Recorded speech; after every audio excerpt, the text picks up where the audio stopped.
নাহমাদুহু ওয়া নুসাল্লি আলা রাসূলিহিল কারীম, আম্মা বা'দ। পবিত্র রমজানের রোজা রাখা ইসলামের পঞ্চস্তম্ভের অন্যতম। এই মাস কোরআন নাজিলের মাস, রহমত, মাগফিরাত ও নাজাতের মাস। উম্মতে মুহাম্মাদীর জন্য আল্লাহ সুবহানাহু ওয়া তাআলার পক্ষ থেকে সুমহান সুযোগ প্রদানের এই মাস।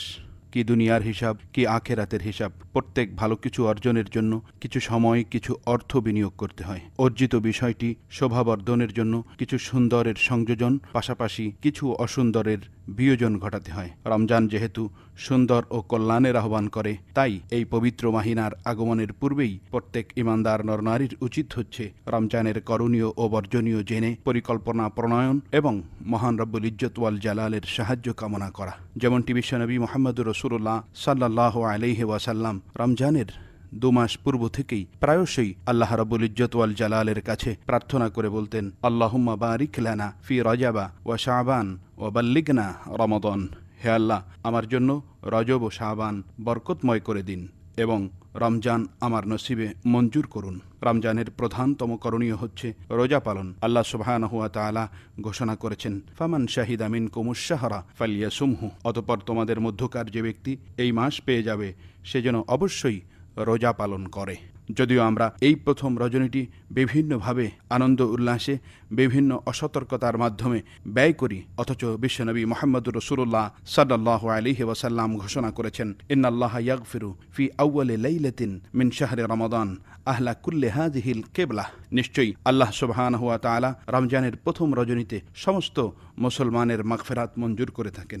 এ মাসের প্রথম ও প্রধান করণীয় হচ্ছে রোজা পালন করা। আর রোজা পালনের প্রধানতম শর্ত হচ্ছে সকালের শুভে সাদেকের শুরু থেকে একেবারে সূর্যাস্তের পর পর্যন্ত যাবতীয় আহার এবং পানীয় গ্রহণ এবং স্ত্রীর সঙ্গে নির্জন বাস করা থেকে বিরত থাকার নাম। এজন্য রোজার সংজ্ঞায় বলা হয়েছে, আল ইমসাকু আনিল আকলে ওয়া শুরবে ওয়াল জিমায়ে ওয়া জামিইল আফআলিল ফাওয়াহিশ মা নিয়তে মিন তুলুইল ফজরে ইলা গুরুবিশ শামস। নিয়ত সহকারে শুভে সাদেক উদয় হতে সূর্যাস্ত পর্যন্ত সকল প্রকার আহার পানীয় গ্রহণ এবং স্ত্রীর সাথে নির্জন বাস থেকে বিরত থাকার নামই হচ্ছে রোজা পালন। আল্লাহ সুবহানাহু ওয়া তাআলা এই দীর্ঘ সময় এই রোজা পালনের দ্বারা মানুষকে আল্লাহর নৈকট্য দিতে চান। ফলে আল্লাহ রাব্বুল আলামিনের হাবিব বিশ্বনবী মুহাম্মদুর রাসূলুল্লাহ সাল্লাল্লাহু আলাইহি ওয়াসাল্লাম ঘোষণা করেছেন, মান সামা ঈমানান ওয়া ইহতিসাবা গুফিরা লাহু মা তাকদ্দামা মিন যামবিহি। যে ব্যক্তি বিশ্বাস ও ভক্তি সহকারে রমজানের রোজা পালন করবে, আল্লাহ সুবহানাহু ওয়া তাআলা তার পূর্বপরের সমস্ত গুনাহ খাতাগুলোকে মাফ করে দিবেন। এই রমজানের করণীয়ের মধ্যে আরও যেই বিষয়টি আমাদের অত্যন্ত জরুরি, সেটি হচ্ছে রাত্রের কিয়ামুল লাইল তথা সালাতুত তারাবি, সালাতুত তাহাজ্জুদ আদায় করা। সালাতুত তারাবিতে পবিত্র কোরআন আল কারীমের খতম সম্পন্ন করা।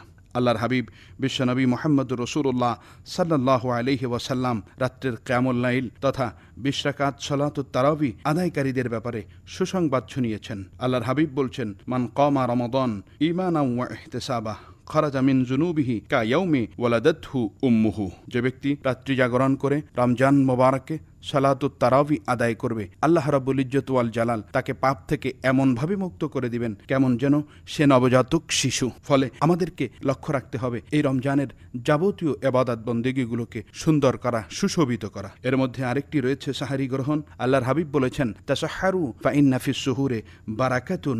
তোমরা সাহারি গ্রহণ করো, কেননা এটার মধ্যে বরকত রয়েছে। পাশাপাশি আমাদেরকে এই রমজান আল মোবারকে যাবতীয় পাপাচার থেকে, যাবতীয় মিথ্যাচার থেকে, যাবতীয় অশালীনতা থেকে বিরত থাকতে হবে। আল্লাহ সুবহানাহু ওয়া তাআলা আমাদেরকে এই রমজানের পবিত্রতা রক্ষা করে রমজানের করণীয় বর্জনীয় শীর্ষক বিষয়টি অনুধাবন করে আমল করে আল্লাহর সন্তুষ্টি অর্জনের তৌফিক মঞ্জুর করুন।